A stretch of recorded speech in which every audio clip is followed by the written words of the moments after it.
Inside Rikers' kitchen, what 10,000 inmates really eat every day. The tray that changed everything. The first thing you notice in Rikers Island isn't the bars. It isn't the yelling. It isn't even the chaos in the halls. It's the smell. A thick mix of boiled cabbage, old metal trays, and something you can't name, but you know you don't want to eat.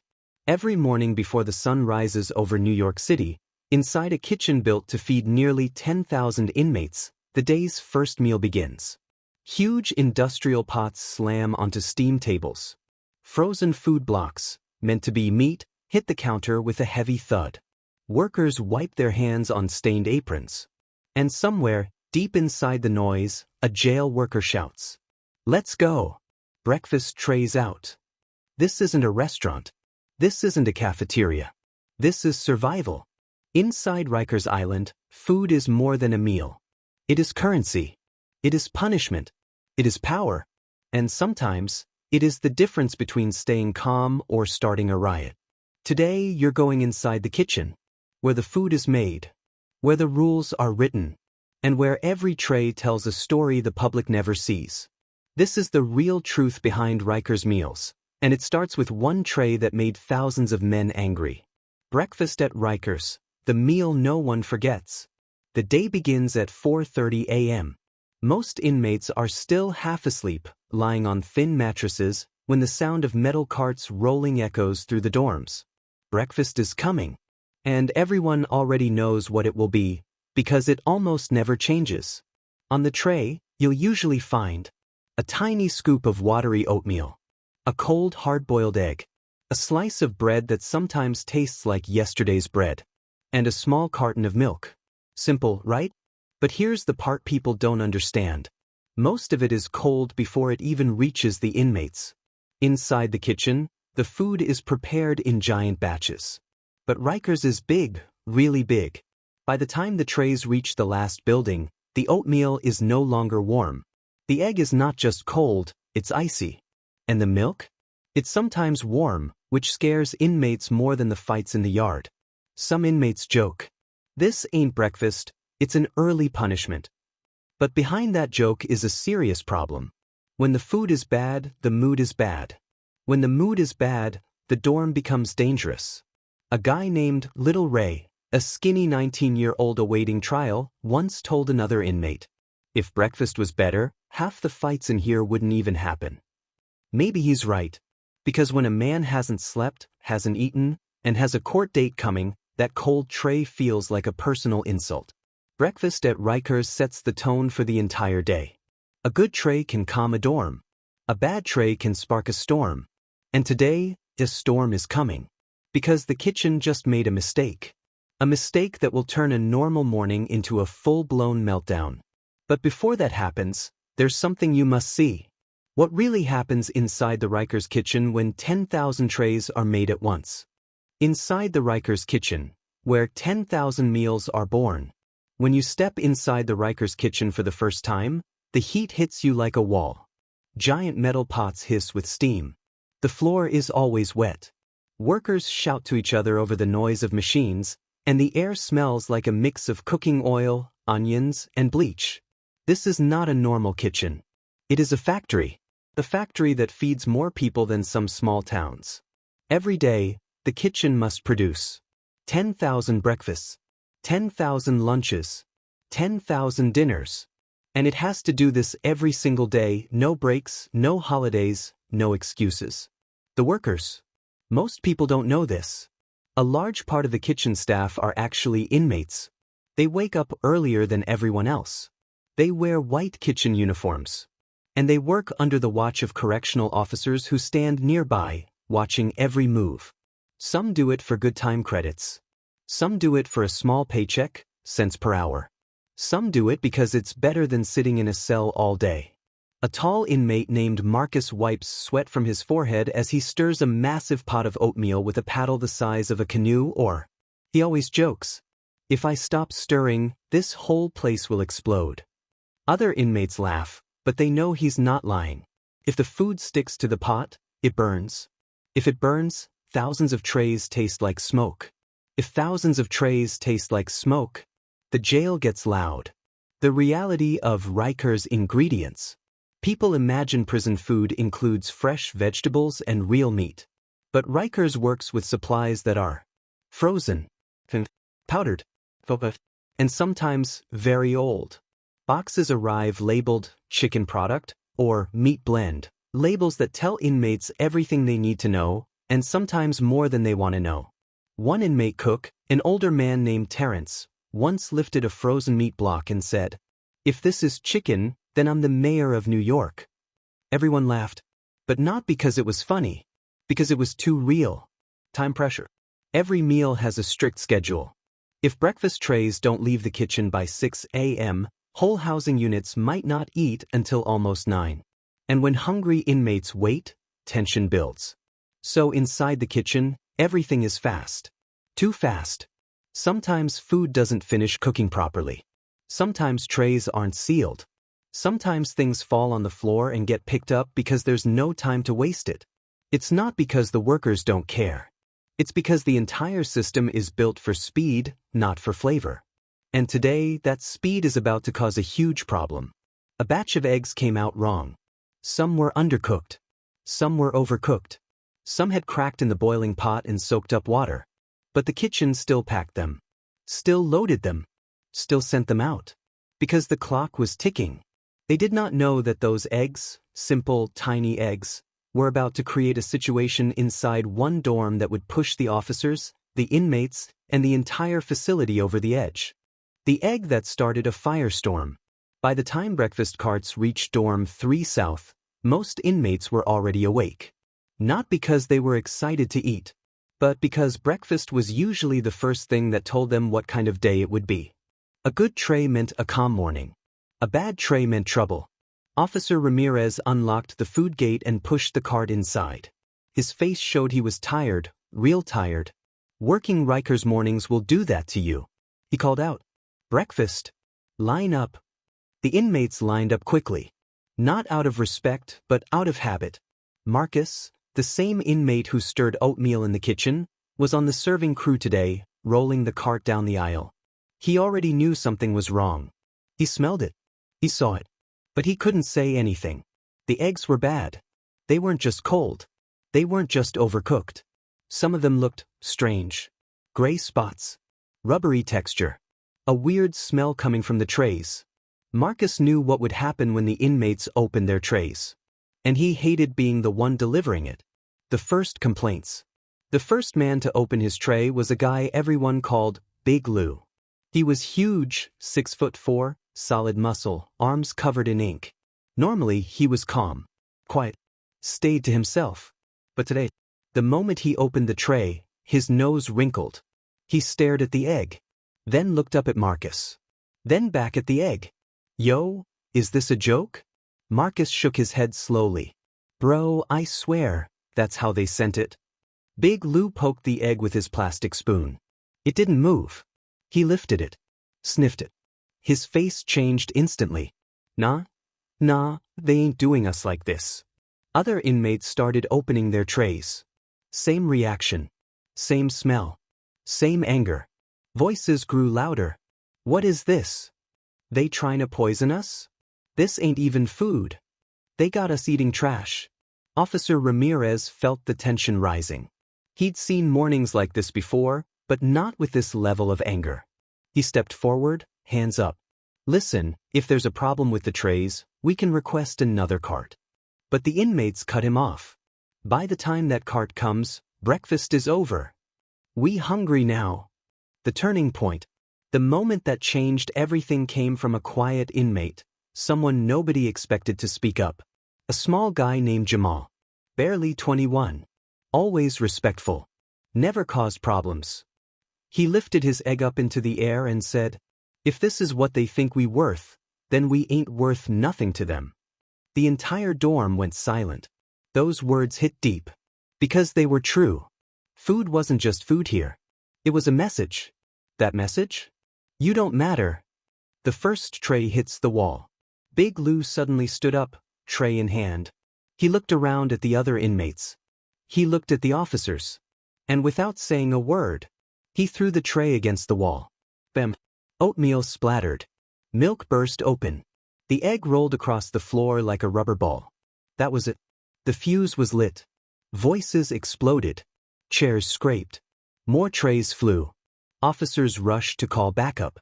And all of it, started because a kitchen rushed, a batch of eggs failed, and 10,000 people were treated like they didn't matter. But the story doesn't end here. Because what happened next forced the entire jail to rethink how food was handled. When breakfast turns into a crisis, the sound inside dorm 3 South changed fast. 1 second, it was loud complaining. The next second, it felt like the whole room snapped. Clatter. Shouting. Plastic trays hitting metal walls. Milk cartons bursting on the floor. Officer Ramirez grabbed his radio. Control, we need assistance in 3 South. Level rising, fast. But the officers weren't the only ones reacting. The inmates themselves were trapped between anger and fear. Most of them didn't want a riot. They didn't want trouble with officers, new charges, or getting sent to a more violent unit. But hunger does something to people. Being disrespected does something worse. And a bad tray at Rikers? That's not just bad food. It's a reminder. You are powerless. The officers move in. 2 more officers rushed in. Officer Stevens, a tall, older guy with a calm voice, pushed through the crowd. He held his hands up. Everybody chill. Put the trays down. Let's talk. But nobody wanted to talk. Big Lou stepped forward. We not animals. We not eating that. His voice wasn't angry anymore. It was disappointed. And somehow, that made it worse. Officer Stevens sighed, looking at the scattered food on the floor. He knew the inmates were right. He knew the kitchen sometimes pushed out food that shouldn't be served. He knew the pressure of feeding 10,000 people every day made mistakes happen. But he also knew something else. If he didn't calm this unit down, the entire jail might explode. Rikers is unpredictable like that. One small fire can become a wildfire. A dangerous chain reaction. While officers tried to calm things, some inmates started kicking trays aside, creating slippery spots on the floor. A milk puddle spread under the tables. Oatmeal smeared on the chairs. The room became unsafe quickly. Officer Stevens radioed again. We need sanitation and medical on standby. Possible injuries. Because in the chaos of Rikers, people can slip, fall, get stepped on, or worse. The voice of reason. Then something unexpected happened. Marcus, the inmate from the kitchen, stepped to the front. His uniform still smelled like the steam room. His eyes looked tired, and his voice cracked from hours of yelling in the hot kitchen. But he spoke up anyway. Yo, listen. This ain't on the officers. The kitchen rushed us today. We messed up the batch. Everyone turned to him. We ain't trying to disrespect nobody, Marcus continued. We short on workers.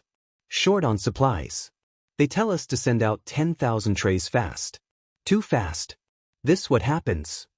You could hear the frustration in his voice. Not anger, exhaustion. Because he worked behind the scenes where nobody ever looks. The dorm reacted. For a moment, the room calmed. Even Big Lou nodded. But we still can't eat that, bro. Marcus shrugged helplessly. I know. The temporary solution. Officer Ramirez took a breath and made a decision. Everyone sit down. We're calling for replacement trays. The dorm erupted again. How long that gonna take? We gone miss court. It's gonna be lunch by the time breakfast comes. Officer Stevens raised his voice. We'll make sure every unit gets fed. But you need to calm down before we can do anything. And slowly, very slowly, the noise lowered. Not because the inmates trusted the officers, but because hunger makes people tired, and the fight drained out of them. But the damage was done. Even though the room calmed, the incident didn't stay in one dorm. Rikers works like a giant telephone game. Inmates yelled through vents, talked through doors, sent messages down hallways. Within minutes, other units heard. 3 South through the trays. Eggs were rotten. They protesting breakfast. And what starts in one dorm at Rikers never stays there for long. The egg problem was no longer just a kitchen mistake. It was becoming facility-wide tension. And the administration upstairs? They were about to get involved. When the whole jail starts buzzing, word spreads fast inside Rikers Island. Faster than officers, faster than radios, faster than any official announcement. All it takes is one inmate yelling through a vent, "Yo! 3 South just threw the breakfast trays."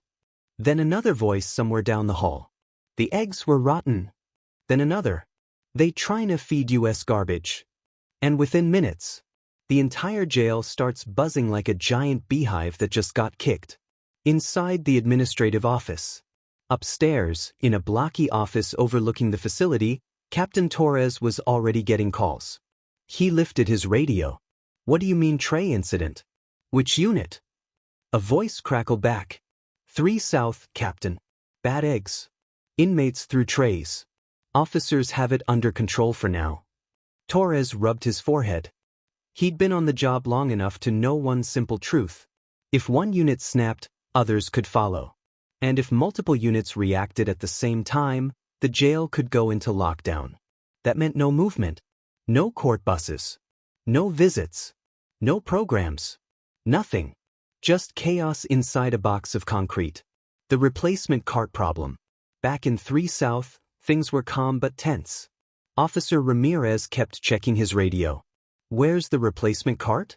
Silence. The cart delayed. Kitchen backed up. The inmates heard it. They weren't happy. Big Lou shook his head. "Here we go again." Jamal, the quiet one who held up his egg, sat on his bunk looking frustrated. "They never take food serious until something goes bad," he said softly. And Marcus, still wearing his kitchen uniform, sat on a plastic chair thinking about the mess in the kitchen. Back inside the kitchen. Meanwhile, the kitchen was a disaster. Supervisors yelled. Inmate workers rushed to make another batch of eggs. One worker whispered to Marcus, "Bro, they blaming us for everything." Marcus answered, "They always do. But we gotta fix it. If we don't, the whole jail about to flash." He wasn't wrong. Every tray matters. Because at Rikers, food can calm a dorm. Or tear it apart. Other dorms start to react. In 5 North, inmates pushed their trays aside the moment they heard the news. They didn't throw them. But they didn't touch them either. A form of silent protest. One inmate said, "If 3 South got bad eggs, we probably got the same." In 2 East, a small argument started between an officer and an inmate. "Eat your breakfast." "I ain't eating this trash." In 6 Main, someone kicked a milk carton across the floor, splashing onto the wall. Nothing huge yet. Just sparks. But too many sparks can set the whole building on fire. The officer's concern. Officer Stevens walked over to Marcus and asked, "How long to make a new batch?" Marcus sighed. "We feeding 10,000 people, boss. It ain't gonna be quick." Stevens nodded. He wasn't angry. Just realistic. He knew the jail ran on 2 things. Routine. Respect. And right now, both were damaged. A sudden announcement. The intercom crackled above them. A voice boomed through the dorm. "Attention, breakfast is being replaced. Remain seated." Every inmate looked up. Some rolled their eyes. Some shook their heads. Some finally relaxed a little. But everyone knew one thing. The jail didn't make announcements unless something serious was happening. Marcus speaks to the dorm. Standing in the corner, Marcus finally spoke. His voice was tired but honest. "Look, I know y'all mad. I would be too. But we trying. The kitchen messed up today. Not 'cause we don't care, but 'cause we short on everything: time, workers, supplies." At first, no one reacted. Then Jamal nodded. Then Big Lou. And slowly, the dorm began to calm again. No trays were thrown. No yelling. Just waiting. But they didn't know yet.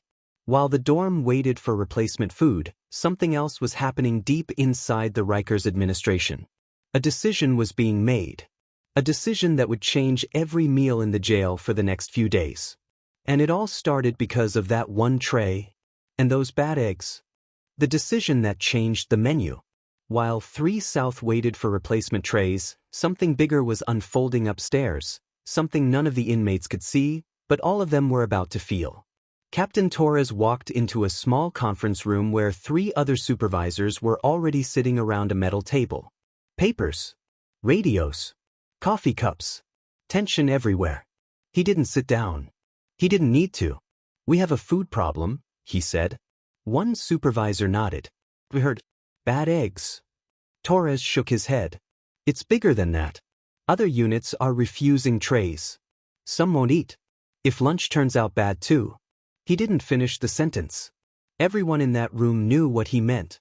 A jail-wide disturbance. A possible lockdown. A media problem.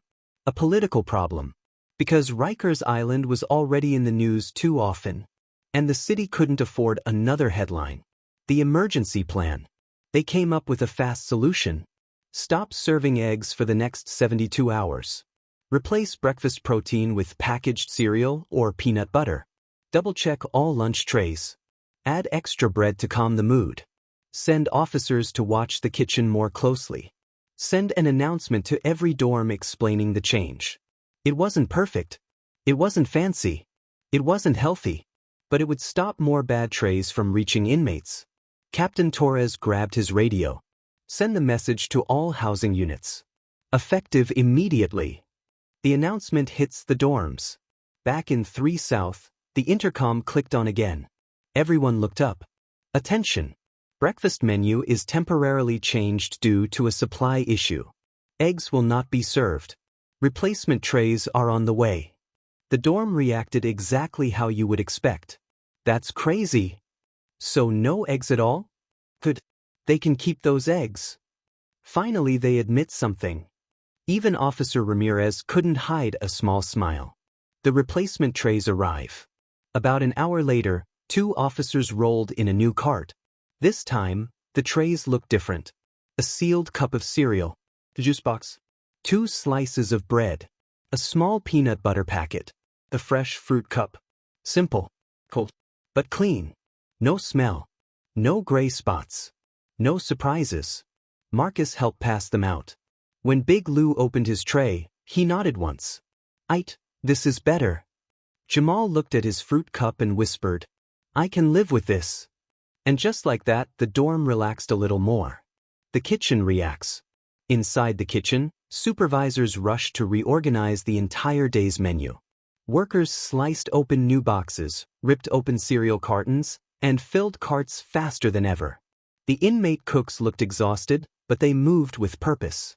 Marcus wiped sweat off his forehead as he loaded more trays. "Bro," one inmate worker said, "they act like this place is a restaurant now." Marcus shook his head. They just terrified of another blow-up." Other dorms calmed down. By mid-morning, word spread. Replacement trays came. They fixed the kitchen mistake. No eggs today. Slowly, the tension across the jail dropped. Not because people were happy, but because people felt heard, even a little. In a place like Rikers, that matters more than the food itself. But one problem remained. Food was fixed for now. Breakfast was handled. Dorms were calming. But deep inside the kitchen, behind the noise, behind the steam, behind the rushed trays, another issue was growing. Something the administration didn't plan for. Something that would not stay hidden forever. One worker in the kitchen had noticed something earlier in the freezer. Something that shouldn't have been there. Something that could shut the whole operation down. If anyone found out. The frozen secret in the back room.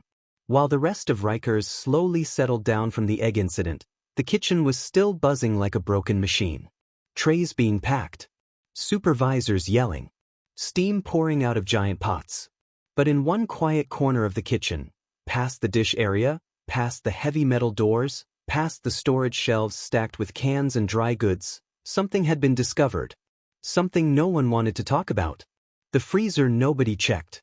Rikers has several walk-in freezers. Most are used every day. But one of them, the one in the back, near the loading dock, hadn't been opened in weeks. Maybe months. It was supposed to be empty. It was supposed to be out of rotation.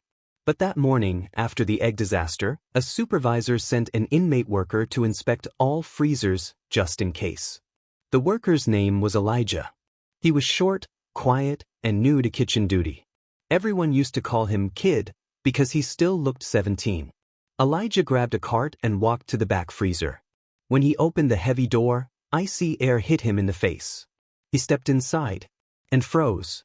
Not because of the cold, but because of what he saw. The boxes no one marked. Inside the freezer were 6 huge boxes stacked against the wall. They had no dates, no labels, no stamps, nothing. Just brown cardboard and frost. Elijah stepped closer. He pressed his hand against one box. It was rock hard. He called out, "Marcus? You might want to see this." Marcus walked in, rubbing his tired eyes. He looked at the boxes. Then he looked again. His face changed instantly. "Yo, these ain't supposed to be here." What was inside? Marcus pulled open a box flap. Inside were plastic-wrapped chunks of something pale. Not chicken. Not fish. Not beef. But something processed. Something mixed. Something that didn't look right. Elijah covered his nose. "What is that?" Marcus stared. "I don't know, but it ain't normal." The blocks inside were discolored. Some had freezer burn. Some had yellow patches. Some looked like they'd been thawed and refrozen. In a kitchen that fed 10,000 people, food like that was dangerous. Very dangerous. The supervisor arrives. A supervisor named Mr. Green walked in behind them. He was strict, serious, and always stressed. "Why are you two back here?" he demanded. Marcus pointed at the boxes. "These were in the freezer. No labels. No dates. I never seen them before." Mr. Green walked over, looked at the boxes, and his jaw tightened. He didn't say a word for a long moment. "Close this freezer. Don't tell anyone else." Marcus blinked. "But sir, if this is old." Mr. Green cut him off. "I said close it. Now." Elijah shut the door. The heavy lock clicked. Mr. Green walked away quickly without explaining anything. Marcus knows something is wrong. Once the supervisor was gone, Elijah whispered, "Why'd he act like that?" Marcus shook his head. "Because whatever's in those boxes ain't supposed to be used." Elijah swallowed hard. "You think someone was using it before?" Marcus didn't answer. He didn't need to. The look on his face said everything. Bad eggs were one thing. A mislabeled freezer full of who knows what was something else entirely. If that product had ever been cooked, if it had ever been served, if it had ever made it onto the trays, the whole jail could have gotten sick. A bigger threat than rotten eggs. Marcus sat down on a crate, hands on his head. "Bro, if administration finds out about this, they shutting down the whole kitchen." Elijah's eyes widened. "What happens if they shut it down?" Marcus looked up. 10,000 people don't eat. In the dorm, inmates were finally relaxing. Some watched TV. Some played cards. Some talked about court dates. Some joked about the egg protest. They had no idea that the real danger wasn't breakfast. The real danger was sitting inside a quiet freezer, waiting to be discovered. And soon, someone would discover it. Someone who would not stay quiet. Someone who would force the entire jail to confront the truth about what they were serving. The whistleblower in the kitchen. Marcus couldn't focus for the rest of his shift. Every clang of a pot, every hiss of steam, every shout from a supervisor, it all faded into the background. His mind was stuck on those boxes. Those unmarked, frost-covered boxes. He had worked in the Rikers kitchen for months. He had seen old meat before. He had seen mislabeled cartons. He had even seen products that looked questionable. But never boxes with no labels at all. That meant one thing in a jail kitchen.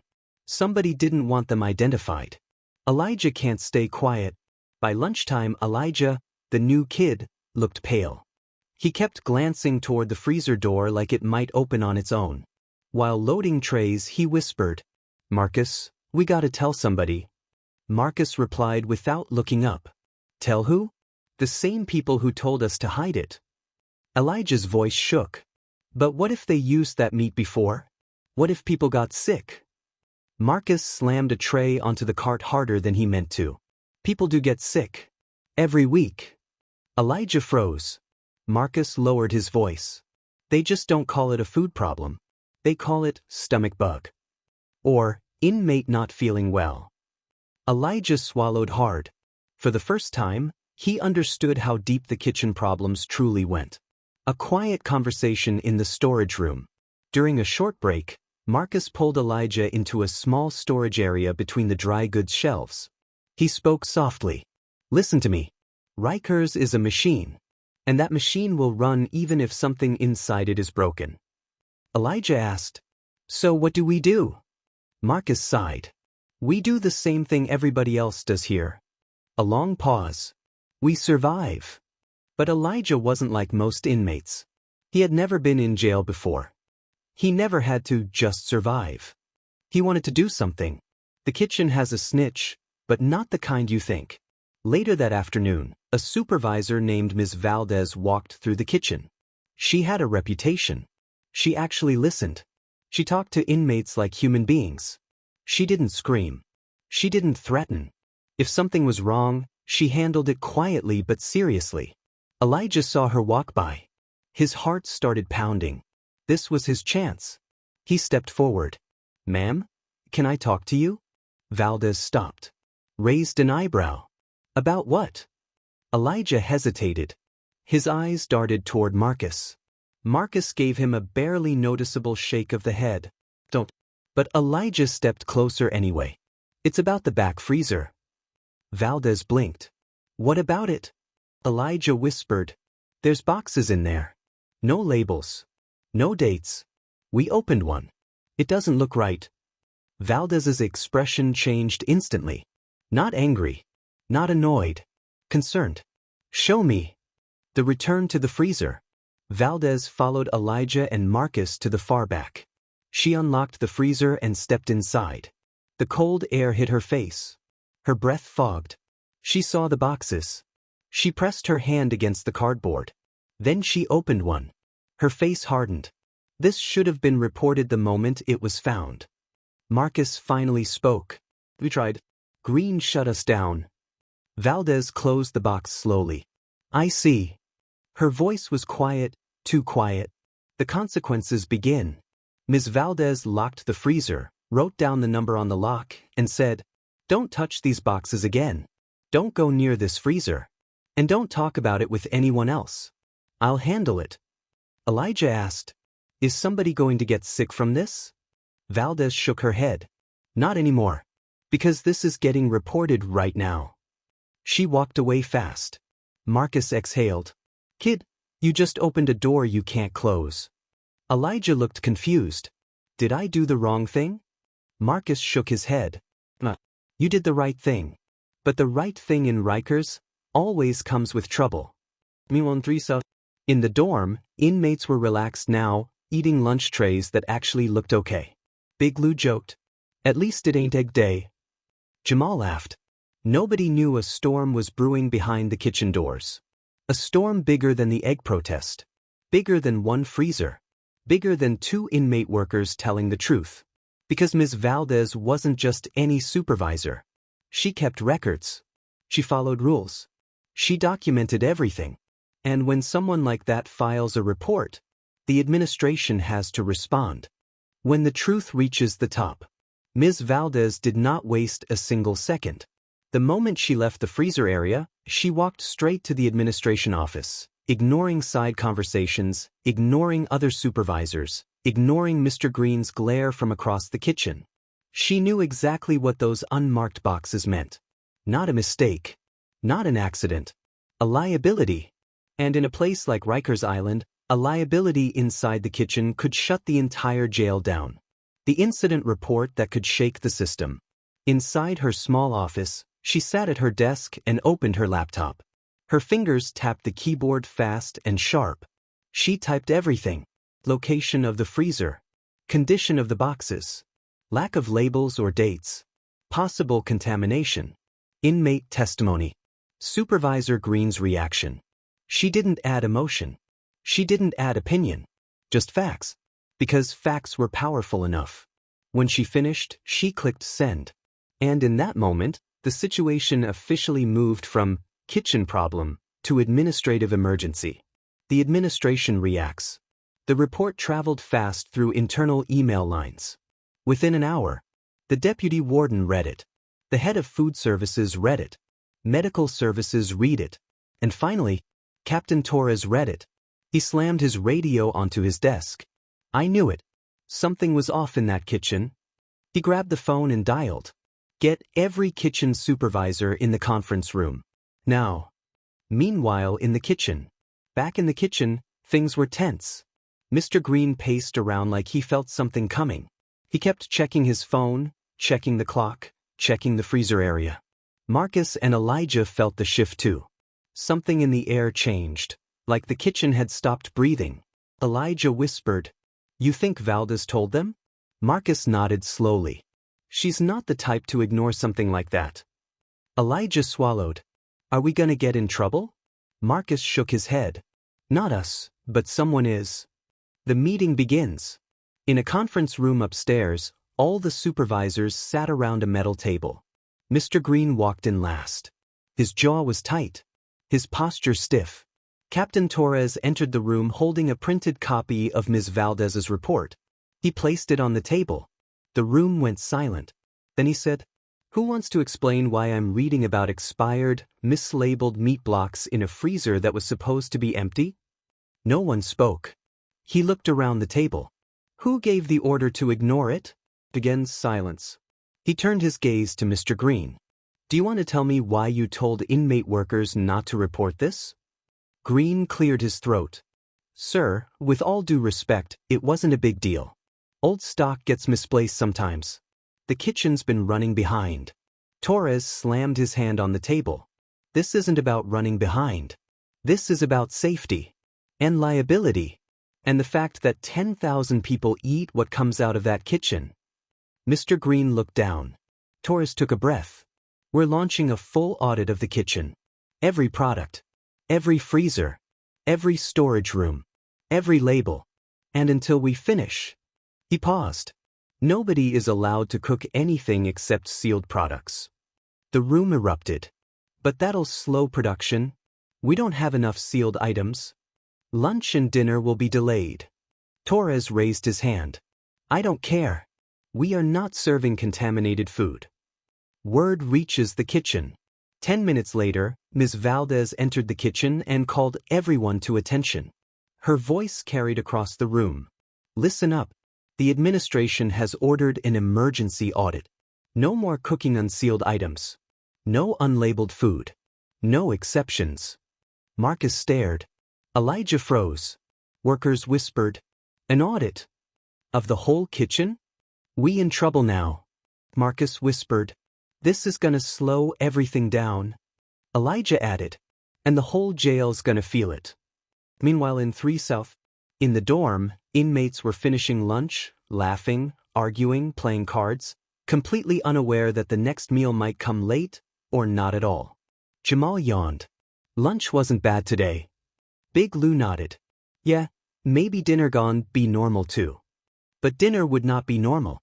Because right at that moment, administrators were shutting down equipment, sealing freezers, checking products, and preparing to question every supervisor, including the ones who tried to hide the boxes. And when you disrupt the kitchen at Rikers, you disrupt the entire jail. When the kitchen shuts down, the Rikers kitchen had never been this quiet. Machines that usually roared were now silent. Steam that normally filled the air was gone. Even the workers stood still, waiting to hear their fate. The emergency audit had begun. Supervisors in gloves, clipboards in hand, opened every freezer, checked every shelf, inspected every pot, and questioned every worker. It didn't matter if the product was fresh or old. Everything had to be verified. Marcus and Elijah stood near the dish area, watching. Elijah whispered, "Bro, dinner is in 3 hours." Marcus didn't look away from the chaos. "Dinner not happening on time today." He was right. The food shortage begins. As the audit continued, workers discovered boxes missing dates, containers with peeling labels, frozen items with freezer burn, old stock mixed with new stock, products stored in the wrong sections. It wasn't one mistake. It wasn't one freezer. It was the system itself, pushed too hard, too fast, with too little oversight. Ms. Valdez kept taking notes, her face serious and calm. Mr. Green kept pacing, sweating through his collar. The clock keeps ticking. By 3 p.m., nothing was ready. No rice. No chicken. No vegetables. No pasta. Nothing could be cooked until it was verified safe. Workers whispered nervously, "They gotta feed the jail somehow. We can't skip dinner. People gonna flip out." But the audit was strict, and it wasn't going to stop for dinner. Administration makes the call. Captain Torres gathered all the supervisors in the kitchen. Workers paused to listen. "We're not serving anything that isn't sealed. I don't care if the jail complains. Safety comes first." Someone asked, "What do we give them then?" Torres responded, "Emergency meals." The room froze. Emergency meals meant packaged sandwiches, cereal, peanut butter, fruit cups, crackers, juice boxes. No hot food. No cooked items. Just cold packages. It wasn't ideal, but it was safe. Dinner panic in the dorms. At 5 p.m., inmates in 3 South lined up expecting the usual dinner tray, maybe chicken, maybe pasta, maybe beans and rice. Instead, Officer Ramirez rolled in a cart filled with plastic bags. The dorm went silent. "What's that?" Ramirez sighed. "Dinner." Big Lou opened his bag. "Peanut butter, crackers, an apple, the juice box." He groaned. "Man, we on kindergarten lunches now?" Jamal laughed a little. "At least it ain't rotten eggs." But other inmates weren't so calm. "Where the hot food at? We can't eat like this. This jail is wild." Ramirez raised his hands. "Listen, this is temporary. Kitchen audit. They're fixing things." Marcus, who had just returned from his shift, sat on his bunk and shook his head. "They don't even know the half of it." Pressure builds at the top. Upstairs, Captain Torres read the audit results. His face hardened. This wasn't a small problem. It wasn't one freezer. It wasn't one bad morning. It was a system overloaded for years. Too many meals. Too few workers. Too little oversight. And now, everything had boiled over. The hidden truth about Rikers food. Food at Rikers isn't just fuel. It's power. It's control. It's the first thing inmates see when they wake up, and one of the only things they have no control over. A bad tray can spark anger. A good tray can calm an entire unit. And a dangerous tray can put thousands of lives at risk. The egg incident was just the beginning. The freezer discovery was the warning. The audit was the turning point. But what mattered most was something else entirely.